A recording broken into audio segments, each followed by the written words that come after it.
Hi and hello out there. In my hand I have got the newly launched Huawei Honor 6 Plus to review, which it would be my honor to review it for you. So let's not waste time in blah blah blah and get directly to the review. First let's talk about the design and form factor of the phone. Well, it is taller and narrower to the previous Honor 6, but the thickness retains the same at 7.5mm. But still it's very slim. Let's compare it with the form factor of the iPhone 5s. It's really huge, you see. And also the design is pretty similar on the sides where it has the metal bands and the curved design on the edges. The overall weight of the phone is very less, which just weighs 130 grams compared to the previous 165 grams. But still, the device is pretty easy to hold and operate with one hand despite its hugeness. Overall, the design is top-notch and very premium due to the rounded corners and metal bands on the sides. So, next let's get down to the engine. The phone is packed with a high silicon Kirin 925 chipset and a quad-core Cortex A15 CPU, and the GPU is a Mali T628MP4. The phone has a RAM of 3GB and an internal memory of 32GB, which can be expanded up to 128GB using micro SD card. It is a single SIM device, and yes, it supports 4G LTE connectivity for faster internet up to 300 megabits per second.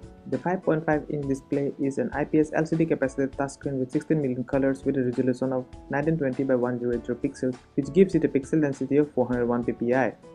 And yes, it is multi-touchscreen with Emotion User Interface 3.0. It is not one of the best display, but one of the best of its kind for the given price tag. The colors are sharp, the saturation is perfect, and the color reproduction are fantastic. The sound quality of the speaker is good, but the loudness seems a bit low to my likings. Next, let's talk about the optics, which is supposed to be the main feature of this phone due to the dual lenses on the back, which I found it beyond my expectations. Why? Well, the dual lenses have the ability to capture twice the light of a single lens, which uses a relatively large pixel size of 1.98 micrometers for better image clarity. The maximum resolution of the camera is 13 megapixels, and this results in very detailed images. It also has the ability to capture the best depth of field images like the HTC One M8. It has wide aperture mode that lets you touch to focus or slide to adjust the blur after capture of images. The HDR mode is fantastic because the one lens can capture images with low exposure and the other with high exposure, which results in very balanced images in low light conditions. The secondary camera is also very good, which holds 8 megapixel lens, which has the ability to automatically adjust its exposure very quickly. What about the juice?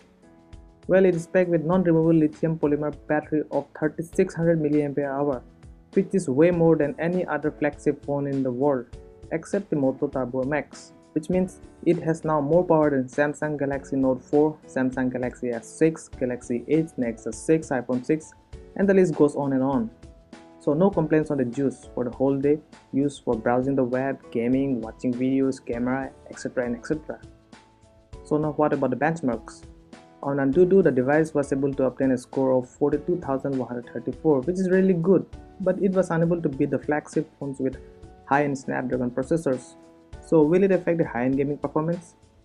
I did run the GTA San Andreas with maximum settings without any lags, but the frame rate was not like games running on other high-end flagship phones like the Samsung, HTC, Apple and Motorola. But the main thing that I have been interested after the camera is the Emotion User Interface 3.0.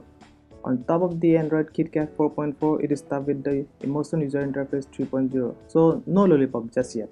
There is no more app drawer, which means apps are accessible directly from the home screen. It's kind of very simple and elegant design, much like the iOS.